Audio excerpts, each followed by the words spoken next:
Hi everybody, welcome to Catherine Sews. Thanks so much for joining me today.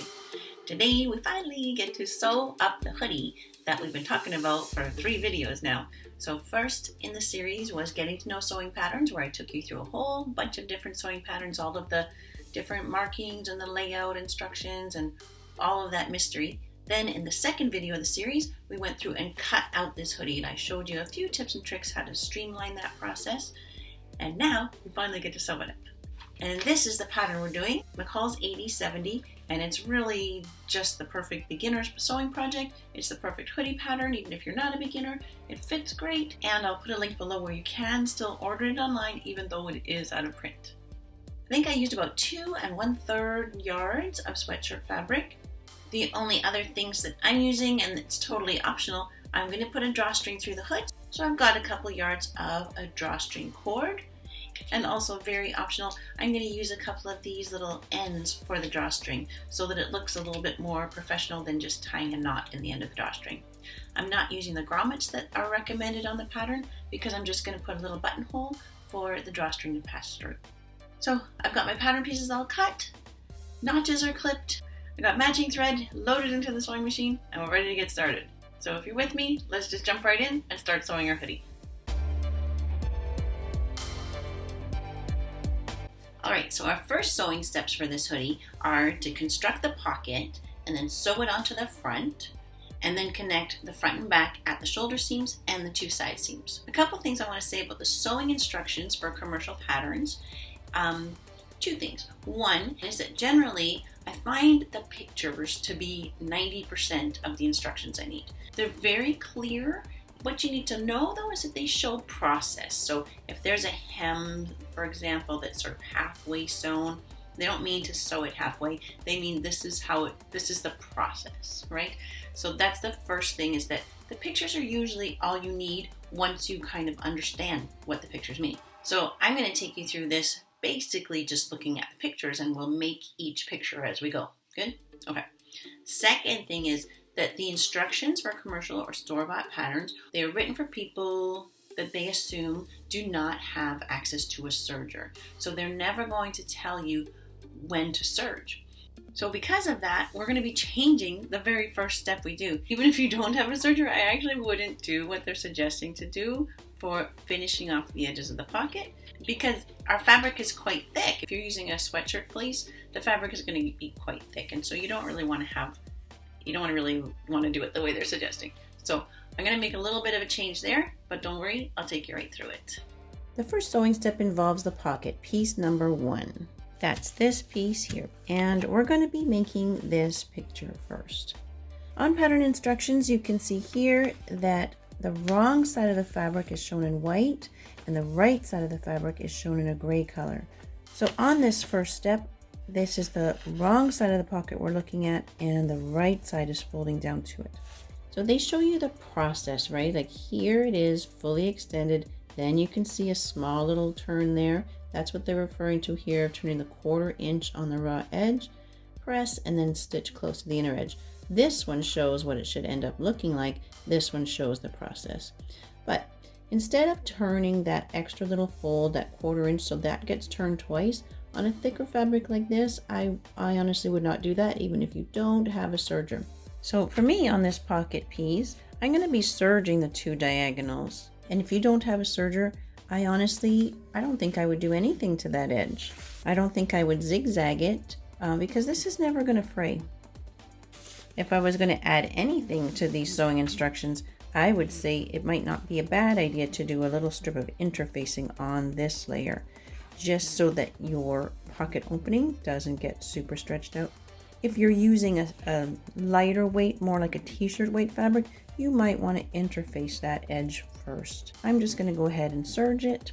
So serging both of these diagonal edges, trying not to cut off anything. At the iron, all I want to do is turn those diagonal edges in, making sure I'm lining up the top edges. It just folds from corner to corner. Good. And then to the sewing machine. I'm using a ballpoint needle like this because it is preferable to use that kind of needle. It's sometimes called jersey needle, and that is the best for a knit fabric. I'm going to be sewing on the serging, but I also want to be straight, so I've got the folded edge coming into that 1 inch or 2.5 centimeter line. If you opted not to finish that edge, you want to be just sewing in a little bit from the edge. And then just go ahead and feed the other side right in there, lining up to the same guideline. Okay, so the diagonals are nicely finished and top stitched, so now we head back to the iron. And at the iron here, we're doing the second step, turn in seam allowance on raw edges as shown and press. So that means the other sides now, we're going to be folding in those sides and just pressing. We're not sewing these down yet, not until we get them pinned onto the front of the hoodie. We're going to be turning under about a finger width. So you can grab your sewing gauge if you want to. It's about a centimeter, half an inch, but as long as you are consistent, just don't let it get too big. And you want to be using heat, steam, and pressure if you have a cottony fabric. If your fabric is like a fleece, a polyester fleece, which is a synthetic, it can melt at the iron. So you do want to be careful. Use a low setting, but we just want to get a good sharp press. We want to make sure these bottom corners look good too. Those can be a little trickier. Turning up the bottom edge like this, you can see that it's very easy for your corner to stick out there, and that would show on the garment.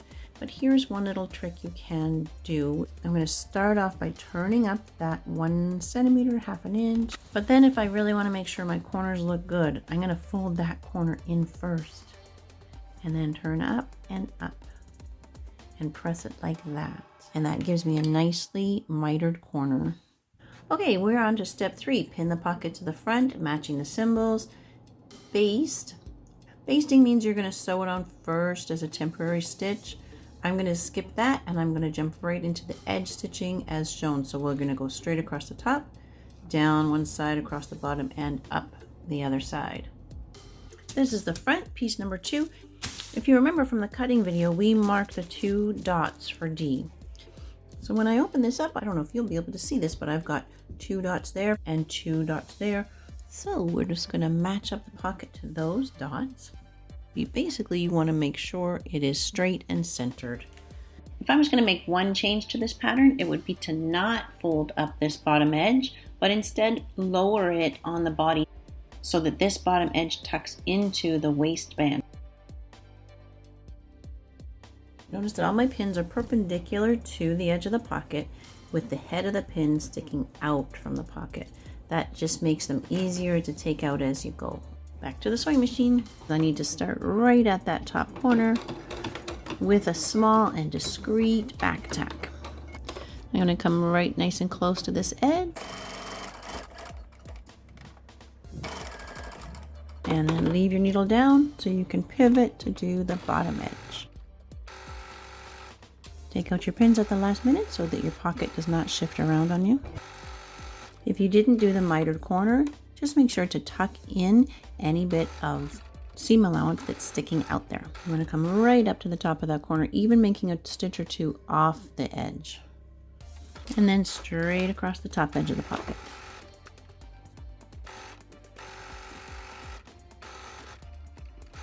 Okay, so that pocket is looking good. So already you've got something to be proud of. Your pocket looks great. On the instructions, they now go into view C, which I'm not doing. Step number 8 already. This step, ease stitching the shoulder edges of the back. The back shoulder is wider than the front shoulder sometimes, and you'd have to ease it in. On this pattern, honestly, there's so little ease. That is just not a problem at all, so I'm totally skipping step 8. Let's go right over to step 9, where we're going to be pinning front and back together, right sides together, at the shoulder seams and the sides. So I'm going to skip the basting and go right to sewing. If you don't have a serger, you might want to do a double line of stitching. Once at your regular 5/8 or 1.5 centimeters line, and then once maybe halfway through your seam allowance. Just make sure you have right sides together. It's important that it lines up at the sewing line there, at the 15 line. So do you see what I mean? There's about a 1/4 inch there of difference in length. But if I bring that corner over, match up your corners, see, that's how much ease there is. Like, I definitely do not need to put an ease stitch in there. I can just stretch that in, it's totally fine. My pins are perpendicular to the sewing line with the head of the pin sticking up. Okay, same idea on the side seams. I'm just bringing the corners together. Anytime you're pinning, it's not a good idea to just start at one end and work your way to the other end, because it just does not work out. It's best to pin corners together, pin any other matching points like notches together, and then pin in between. But now do you see why I didn't want to bother cutting a notch that was right about here? Because that's an easy enough seam to pin together. We don't really need any matching points in there. Good, so I'm going to take this to the sewing machine and I'm going to sew up one side, across the shoulder, across the other shoulder, down the other side, and I'm going to just chain that all together. Then I'm going to serge that all, and then I'll snip my bits apart. So my edge is going to get lined up with the 5/8 or 15 line. Take out your pins as you get to them, and remember to start and stop every seam with a back tack. I'm just feeding the next seam right in there. Just make sure edges stay together.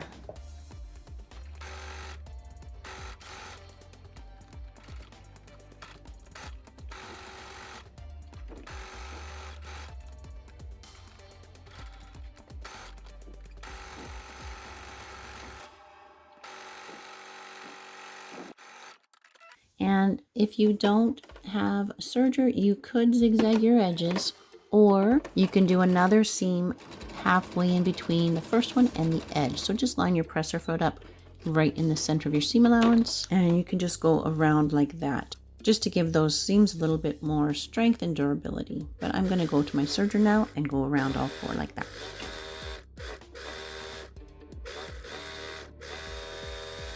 So then I just snip all of those apart. Good, and you can try it on at this point if you like and make sure you're happy with the fit of it. You can also press your seams flat. It is good practice to press seams going toward the back, but as I say, if you have a fleece that's a synthetic, you might end up melting it. And it's not so critical on a garment like this to do your pressing as you go, but it is good practice. Same with the shoulder seam. I'm going to press that going towards the back, but I'm being gentle and making sure I'm not stretching out the neck edge. Another option, if you want, is to top stitch that shoulder seam. That can look really great. So I'm running the left side of my presser foot right along that seam line. Good, so there's the top stitch shoulder seam, and that looks just fine, right? Moving on to the neck edge, and step 10 says to prevent neck edge from stretching, stitch along seam line. That's another step that I'm going to just skip because I don't feel that we need to worry about this neck edge stretching. Then it goes into views A and B for a neck band, and so we're already down now to step 15, stitching the hood sections together at the center back. Get to know the shape of the hood here. There's a whole straight edge here, and then kind of an S curve, and then this big quarter circle curve. So it's very easy to get your edges mixed up, but if you keep that in mind that there's 3 very different edges. So we're going to be starting with that quarter circle curve and just sewing 2 pieces at a time at the 15 line or the 5/8 line. And I'm just going to be sewing this big curve at the 15 line. So I've got 2 pieces of the hood, right sides together. This is my straight edge here, so coming in perpendicular to that. If you want to put a few pins around that quarter circle curve, you can do that. They do fit together obviously perfectly, so it's not a big challenge to not pin here. So I'm holding the 2 corners together and a midpoint, and I'm just holding there as I kind of guide that around the curve. Good, and before I even take that one out, I'm going to just feed in the next 2. And again, there's my straight line coming in perpendicular to that, starting at that corner. But if it gives you more confidence to pin these seams together, please do. Absolutely, it's whatever works for you. So this is the one that I made the mark on for the buttonhole. So this is going to be the outer layer of the hood before I do any pressing, because pressing might erase my dots for the buttonholes. So I'm going to move on to step 16. And the reason I'm doing buttonholes instead of grommets is because sometimes a little metal grommet like this, it just doesn't last long enough and it will end up coming out of that hole. And so I know if I do a buttonhole, I don't have to buy anything else like the grommets. I don't have to mess around with the special tools that you have to use. For me, it's just a lot easier. Okay, so I'm finding any small little button to put in the back of my buttonhole presser foot. Pop out the regular one. Put this one in place. And as long as I've got a zigzag needle plate in there, I'm okay. On my machine, there's a little lever that comes down here that has to sit in behind that presser foot. I'm just going to use a regular buttonhole, just a regular rectangle. If your fabric is very lightweight or very stretchy, you might need to put a little piece of interfacing on the back of that buttonhole. I'm not going to, because this fabric is very stable. I'm putting the whole hood behind the machine and just bringing that corner out. I want to get that little dot right into the window of my buttonhole presser foot. The buttonhole is going to go backwards and then come back. And then I just need to snip that buttonhole open. And because it's just a drawstring going through there, I don't need the hole even to be as long as the buttonhole. So just a few little snips like that is perfect. Okay, same to the other side. Now I can do the pressing that they were talking about for both pieces. And it says to press both toward the left side. So it's too hard to press around a curve, so I'm just going to press the straight parts. Step number 18, right sides together, pin lining to hood and stitch. And where we're stitching is that straight edge. And still nothing has happened to the S curve. We're just talking about that straight edge now. So because I pushed both to the left, this one to my left and that one to my left, when I put them right sides together, they're now actually going in opposite directions. So that's a nice little way to get your seam really matched up nicely there. It kind of just locks into place there, and it reduces the bulk, that we don't have all of that laying on top of each other. And again, we start by pinning corners and matching points. So I've got that matching point in the center pinned, and then the bottom corner will pin there, and then in between. And this gets sewn all in one line along that straight edge. This now is that S curved edge, so I'm coming in perpendicular to that, going along the straight edge now. Good, and I'm back to the regular presser foot and regular stitch. Okay, and you want to keep this seam allowance going the way you pressed or pushed the seam allowance.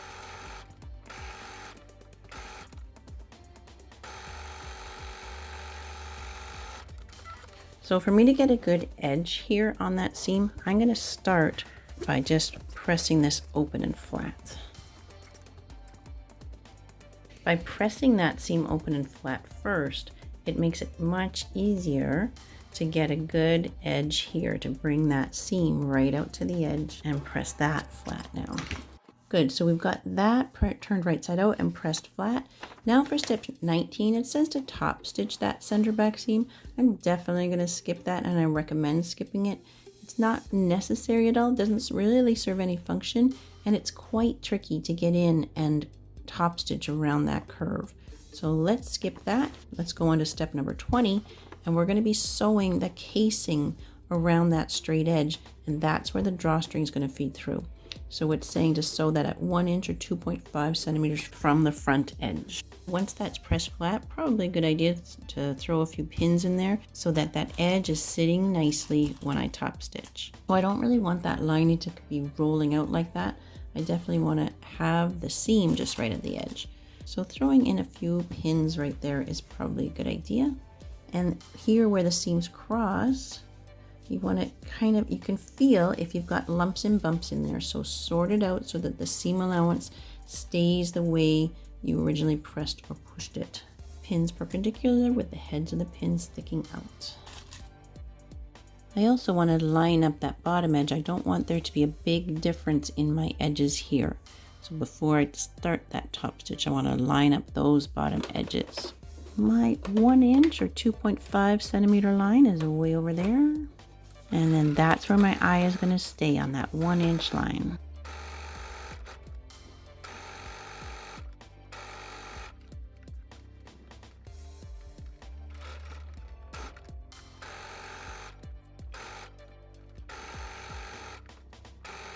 I also want to bring my edges together there on this bottom edge as well.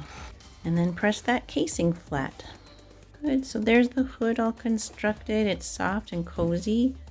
I'm getting kind of excited. Our next picture that we're making is this step number 21, where we're going to be sewing the hood to the body. But to make it go like this is actually, we don't actually do it the way they've drawn it here. It's a little bit different in terms of how you get those two pieces right side together. So notice here, this is good. They've got the body of the garment inside out. Can you tell? Because you've got the seam allowance on the outside. So let's start with that. We'll flip the body inside out. If you remember in the cutting video, I put a little notch at the center back. I'm going to get the right side or the outside. There's my buttonhole. So this is the good side of the hood. And same, I want to hold the seam allowances in the same way here, both going in those opposite directions.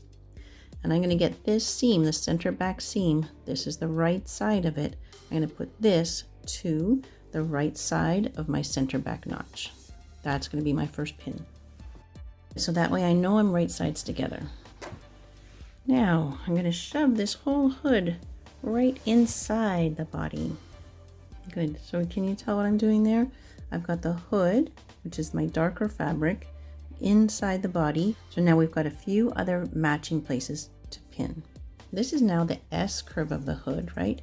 And this notch, I'll put those two layers together and they go together to my shoulder seam. I'll pin there. Good. And then remember in the front of the neck, there was a notch, what is that, like a couple inches from the fold? That's going to match up with that notch on the hood. There, the notch on the hood on that S curve goes to the shoulder seam, and then that front notch goes to the front notch of the body. Then just bring your edges together, that's fine, but what we don't want is a gap in between. A gap would just look terrible. So here's one trick I can do just to make sure these two pieces stay nailed together. I'm going to put a pin in one side, into the other, back out, and back through. So I'm weaving a pin back and forth, just nailing those two center edges together. Good. It can be a little bit tricky to just make sure they stay together. So then I've got all my matching points pinned, and now I just want to go back and pin in between them. They're quite different shapes, and so the edges don't just naturally fall in together. Basically, you're bringing all three raw edges together. So it doesn't really matter where I start. I have to sew around this whole circle. So I'm just going to randomly pick one of the shoulder seams, and you want to stay at the 5/8 or 15 line.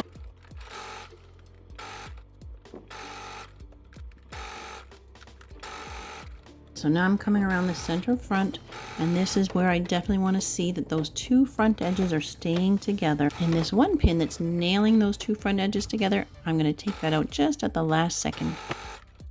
And all the way around back to where you started. Okay, and then we're going to check that whole circle. Make sure there's no puckers or little folds. Make sure that center edge looks good together. It looks a little fragile in there. I think they are staying nicely together, but just to make sure that that stays put, I'm going to go in and just do an extra back tack right there, just to give it a bit more security. Okay, so then if you're happy with that whole circle, you're going to either serge or just do that second line of stitching. Because this might end up showing, you can trim your seam allowance close to that second line. So when I'm serging, I definitely don't want to start and stop anywhere at that center, because that can be messy with the threads. Also, the center back can look messy just when you have it folded. So just the most discreet place would be the shoulder seam. Okay, so the hood's still all tucked in, but when I bring it out, now you can see that it looks like the picture, right? But we can't sew it like that very easily. It's much easier to sew it the way we just did with the hood inside, making sure you have right sides together. One more step on the hood, and that is top stitch top along neck edge. So here we're going to be doing a top stitch around the neck, and that's just to hold the seam allowance down toward the body so that it doesn't show when you're wearing it. I don't want to back tack anywhere that's really visible, so the most discreet part to stop and start my top stitch would be at the shoulder seam. I've got the hood coming into the machine and the body laying out. Top stitching is always done from the good side up, so I can't actually see my seam allowance inside that I'm trying to stitch down, but I can feel it. You always want to have your seam allowance going down toward the body so that this top stitch holds it in place. Now see the funny shape that the center is making here? I really want to make a nice shape there before I stitch it. So wrestle it into place, get that looking nice and straight, and I'm even like closing up the hood here so that I get that straight line across the front. And all the way around back to where you started, and a small back tack. Well, yay, that looks pretty great. I'm pretty happy with that. Once we get the drawstring through, that'll look pretty awesome. So we are done with the front, back, hood, and pocket pieces. So remember, you're going to keep those pieces, fold them back up neatly, and put them back in the envelope. They'll fit. If you fold them neatly, they'll fit. And if not, if you just can't get them in there, use a Ziploc bag. Because remember, you want to keep this $20.95. You want to be able to reuse that. Especially since you're going to be so happy with how this turns out, you're going to want to make it again and again. So we are moving on to the sleeve. And step 23 is if you wanted to add trim on that sleeve, you would sew 2 strips straight across. That's going to be marked on the pattern. I'm going to skip that because I don't really want that. I'm also going to skip step number 24 where you ease stitch around the top. I just don't find that there's very much ease in this pattern at all. I'm going to totally skip that. So on to step number 25, which is sewing the sleeve. Before you put this pattern piece away, just make sure you've snipped all of your notches. The bottom notch is helpful, and the notches around the cap. The double notch for that marks the back of the sleeve. We snipped a notch at the circle, and then the single notch at the front of the sleeve. The picture we're making now is this one, and you can see the sleeve is folded right sides together. So you're just going to sew that straight seam. If it's hard to tell your right side from your wrong side, I've got the single notch here and the single notch here. So I know I have a mirror image. This sleeve is symmetrical, so it's not such a worry, but sometimes the sleeve is cut quite different at the front as to the back, and it's very easy to accidentally make 2 right sleeves or 2 left sleeves. So just make your mirror image. So make sure your edges stay together, back tack at the beginning, and regular seam at the 15 line or the 5/8 line. Feed the next one right in there.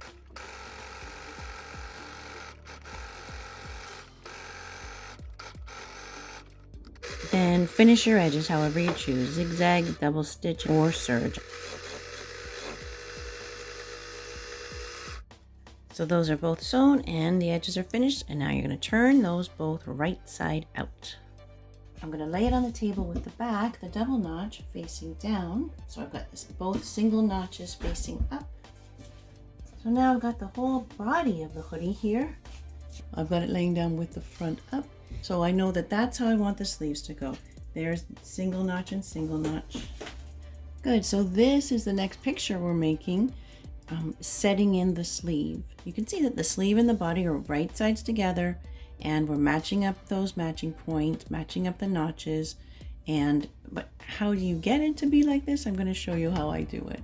You can make a lot of mistakes with sleeves. Putting the right sleeve on the left, which in this case actually wouldn't matter that much because the sleeve is symmetrical. But I've had students put their sleeves on like this, which is kind of hilarious, but also really frustrating. So you definitely want it to be the seam going to the seam. Okay, I'm reaching in through the body, and I'm going to grab this seam, the side seam of the body, and I'm going to put that with the seam of the sleeve. And I'm holding on to these 2 edges, and I'm not going to let go until I get a pin in them. I'm going to pull them through. So on the body, I pressed the seam to the back, right? I'm going to put the sleeve seam going toward the front so that I can just pin those 2 right together. And single notches go together, and double notches go together. So we always pin all the matching points together first, then pin in between. That notch that I cut at the top where that circle was, that goes right to the shoulder seam. Good, and now it's looking like the picture in the instructions, right? And you can see there is a little bit of ease on the sleeve, right? The sleeve is made bigger just for comfort. We're gonna be able to ease that in without too much problem at all. So in between each section, I'm putting another pin.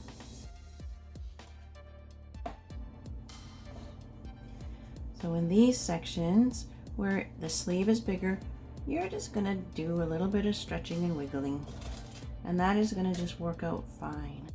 Make sure your edges come together, because the edges don't naturally fall in together, right? You have to bring them together, and when you go to sew it, you need to make sure that it stays where you've pinned it. You can't let all that extra collect into one spot. We're just gonna sew around that circle at the 15 line. So that's what they recommend: baste and then stitch, and stitch again for your seam finishing, and then trim. Press seam towards sleeve. I actually don't like that. I prefer to press it toward the body. It looks to me like a more integrated piece if it's pressing toward the body. So if you're at all unsure, you can baste first, but I think this is pretty straightforward. I'm just going to sew it. I'm going to start at that bottom seam where that meets the side seam. Those edges I've got pinned together so the seams match up perfectly there. So don't take out your pins too early, because you do want the fabric to stay where you pinned it. I'm giving it just a gentle stretch as I go. So now I'm getting into the section that does have some ease. See how this sleeve piece is rippling a little? As long as it's smooth at the sewing line, that's fine. The edge can be ripply, but I want to make sure I get it worked into each section. I don't feel any puckers or bumps. If you do feel like you're coming up to a spot that's going to form a pucker, leave your needle down, lift your presser foot up, and try to flatten it out even under that presser foot. Keep that seam allowance the way you want it to go. Don't let it fold over. Before I serge, I'm going to check that whole sleeve. Make sure there are no puckers or gaps or holes or anything that I don't like.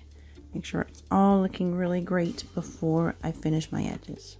Okay, so I'm going to pin and sew the other one before I serge both of them. That looks nice, doesn't it? Oh, I'm excited.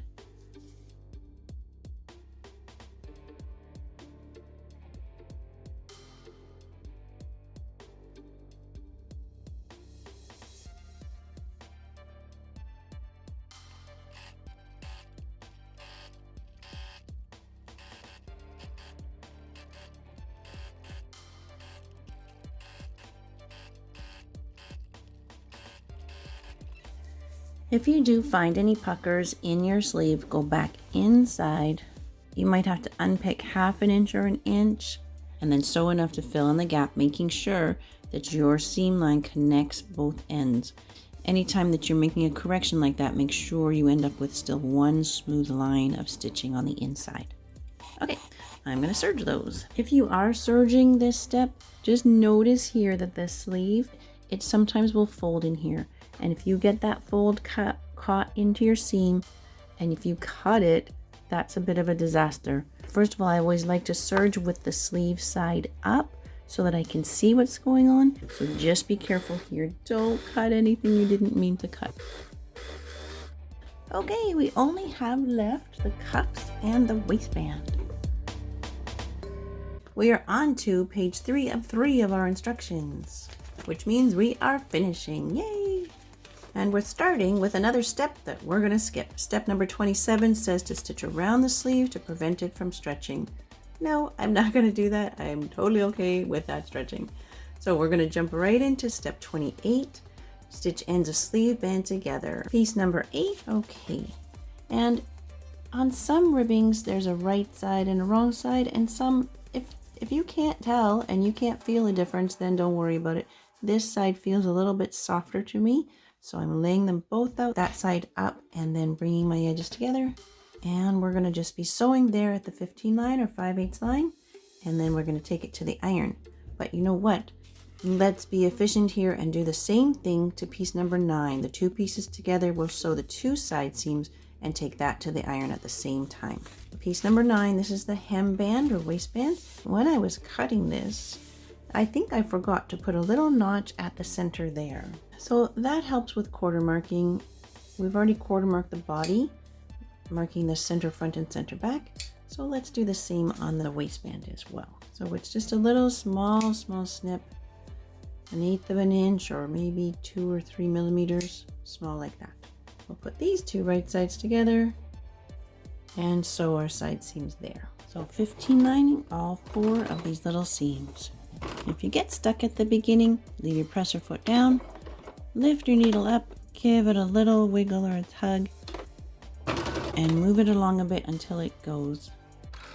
And then to avoid that happening, where it just can get stuck at the very beginning of a seam, feed the next one right in. And then onto the waistband, feeding that one in next. And the other side of the waistband too. And then just snip apart all your pieces. So we want to take all 4 of those seams and press them open and flat like this. We don't serge these seams or finish the edges in any way because they're going to be all enclosed, and serging or even zigzagging would only add a little bit of bulk. So with that nicely pressed flat, we're going to fold that in half, bring your seam together, and make sure it's nice and flat in here. Don't let there be any bumps in the seam allowance. Get that all nice and flat. And then we can give this a press. Now, when you're pressing this, you definitely want to have all of your edges together. It makes the next step so much easier if your edges are together. I find that the cuffs on this pattern can be a little bit loose. So if you're okay with that, then you're good to go. If you want yours to fit a little bit more snug, then you can easily take it in, and you could just cut off that seam and sew it again. That takes it in by a good 1/2 inch. You can do more if you want. This is the step we're on. They're saying to pin the raw edges together. I don't really find that necessary. So we're going to be going right into step 30, and the way they're showing here has everything right side out and the cuff stretching around the outside of the sleeve. I think it's much easier to have the sleeve inside out. So I'll show you how I do it. So here my sleeve is inside out, and here's my cuff. I'm going to be putting the cuff inside the sleeve. And I'm matching up the seams all together and all 3 raw edges together. And I'll put a pin there. Matching up those seams. Good. And then we've got a notch on the other side. And I'm going to bring all 3 notches together, all 3 raw edges together, and pin. And because the cuff is kind of loose, you don't have to do a lot of stretching here, but I do want to make sure my edges are together, and that if there is any extra fullness, it's evenly distributed around the sleeve. Easy peasy. Couple options for sewing around this circle. If you have a free arm machine, you can remove that front piece and you might be able to stretch your sleeve over your free arm. This sleeve, for me, it just doesn't really work great. It's pulling this too tight. It's not going to flow around there easily, but I do want to show you that as an option. What I prefer instead is, instead of having the circle facing down on the machine, I'm going to turn it so that the circle is facing up, and I'm going to be putting my presser foot inside the circle. And now I can see everything that's happening. I'm going to be just sewing around the circle, no problem. And just like the sleeve, make sure you have your edges together, and you can feel that each section is smooth. Make sure you're not sewing in any puckers, and make sure the fabric stays where you pinned it. Don't let any extra fullness collect in one spot. Wonderful. So then I'm just checking to see that there's no holes or gaps, no puckers, and if I'm happy with everything, I'm going to finish that edge, either zigzag, double stitch, or serge. Now it's basically the same thing for the waistband. It's exactly the same process, it's just a lot wider. And again, I prefer to have the body inside out and put the waistband inside it. So this is the bottom edge of the hoodie. My side seams are here and here. And then remember when I was cutting, I put the notch at the center front and center back. So this is essentially quarter marked. It's divided into 4 equal sections. And so is the waistband, right? I've got my notch in the center there. Good. I'm going to put the waistband inside, all 3 raw edges together, all 3 seams together there, keeping this seam as I pressed it going toward the back. And I'm going to pin all 4 of those matching points. Center front notches all together, the other side seam, and the center back notches all together. And now you'll pin in between. Give it a little tug, grab your edges, pinch them together, and pin. You can see that there is extra on the body, but when we stretch it, it all fits together evenly. So I just check that, make sure that there's not one section that has a lot more fullness. It all looks nice and even. So now I'm going to sew around that circle and then serge it.